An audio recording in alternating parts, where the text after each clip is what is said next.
I had a terrible experience recently. It was with one of those network marketing scammers, and look, it just got me thinking, it just got me and my wife thinking about network marketing. I just want to make a video just to express how much I can't stand the idea of it, because a few things have come up. And the first one was, recently I got kidnapped by a network marketer. You see, my wife and I were at church, and one of our friends brought along some random person that we'd never met before. And at the end of the service, he was like, "Hey, you're Steve and Liz, right?" And I was like, "Yeah, how do you know our names?" And he's like, "Oh, well, after the service, I planned for us to have lunch somewhere. I've got a whole bunch of my colleagues waiting to talk to you. They're really interesting business people, and I planned this meeting." And I'm like, I don't recall booking in a meeting with anyone today. It's a Sunday. I never work on a Sunday. But then I was like, oh, maybe on a whim, or when I was talking, to a friend, I might have said yes to something. I might have said, "Oh, yeah, I'll come out for lunch with someone." So I'm like, yeah, sure, right. Cool, yeah, I'll come along. These people sound really interesting. He was like, "Great, you hop in your car and you follow me. It's just up the road here." I'm like, "Okay, cool, free lunch, I'm up for that." So we hopped in the car and we were following behind him, and it wasn't until we were driving, we were like, where the heck are we going? We got like 45 minutes out of town, and we're going down all of these windy back roads on the northeastern side of Melbourne, way out in the back of nowhere. It's this crazy windy day with these massive trees and stuff along the side of the road, just blowing an absolute gale. Like, where are we going? Who is this guy? When you're in those kind of situations, you start to think of the worst case scenario, and I'm a bit of a tinfoil hat wearing person. I'm like, oh my goodness, this guy's taking us out back as a human sacrifice. But anyway, it wasn't that, it was something worse. It was a network marketing meeting. Anyway, so we'd been promised lunch, so that got my attention anyway.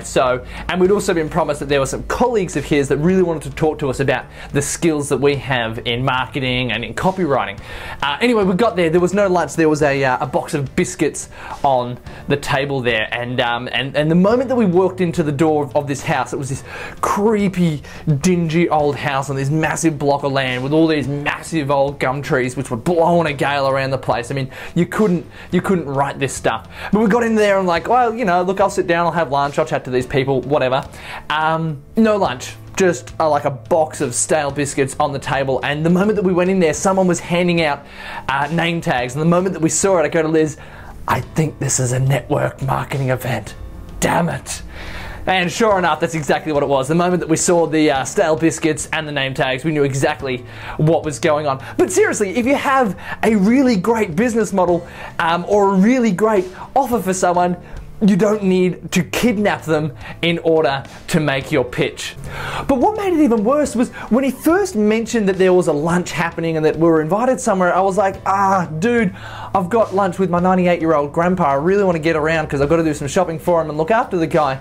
And this guy took no notice of that. He told me, "Forget about that. There's a really important meeting. You've got to be there." I mean, come on, what a jerk. I've got a 98-year-old grandpa that I'm meant to be looking after, and he convinces me that I have to leave that and get to his meeting because I said that I would be there. I never said that I would be there. And the other thing that really cheesed me is he invited one of our friends along from church, and this guy is a lovely, a really top-notch older fellow, but the poor guy, he's got dementia, or the early stages of it, and he's being invited out to listen to this guy's multi-level marketing pitch. I mean, seriously, if your business idea is so good, you don't need to kidnap people, and you don't need to target people who have dementia to get them to buy into it. And I wanted to make this video today because network marketing is such a con. My wife was chatting about it on Facebook, and I invite you to join that conversation. If you have any experience with it, I invite you to join the conversation on Facebook. There's a link in the description below. And she was chatting about it on Facebook. She made a big long post where she's pulling apart why it is such a con. And in the comment sections, one of our marketing colleagues, he shared an image. It was a screenshot from a government report done into one of the multi-level marketing businesses over in the US, and the stats were criminal. Honestly, I don't know how these businesses are allowed to keep running. So there were 65,000 people who were the very bottom level of this multi-level marketing con or business or whatever you want to call it, and they were not earning a cent. Between 65,000 people who had not earned $1. And then it had the different levels of people and how much they were earning, and sure enough there was like 90 people at the very top who were making some serious coin, but 65,000 people working at the bottom not getting paid a cent. And you might be sitting there thinking, yeah, well, you know, if they got other people on board and did their job, then maybe they could earn $500,000 a year too, and that's what's promised to them when they sign up. But this is the thing, the only way that they can get there is by getting other suckers onto the very bottom level to work for free. So I don't know how it's still a legal system. Honestly, it seems like such a con.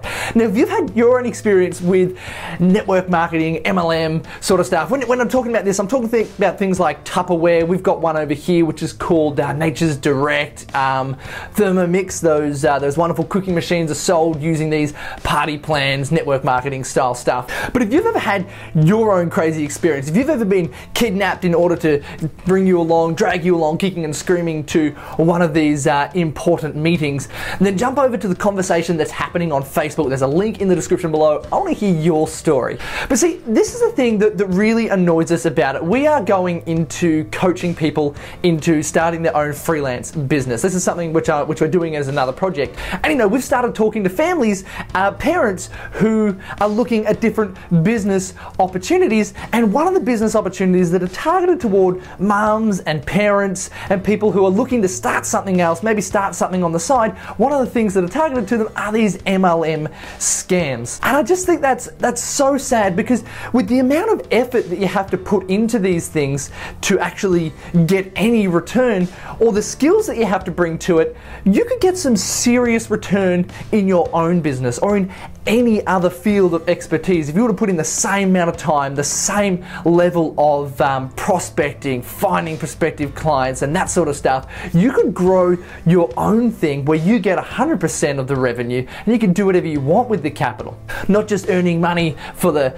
top 80 or 90 people in the MLM business. So anyway, next time someone invites me to a lunch out in the middle of nowhere, I'll think twice about it. And next time someone invites you to join their network marketing, multi-level marketing, pyramid scam, then maybe you should think twice about it too. And if you've had your own crazy experience, or if you just want to voice your opinion, jump over to our Facebook conversation that's happening over there on Facebook. The link to it is in the comments section below.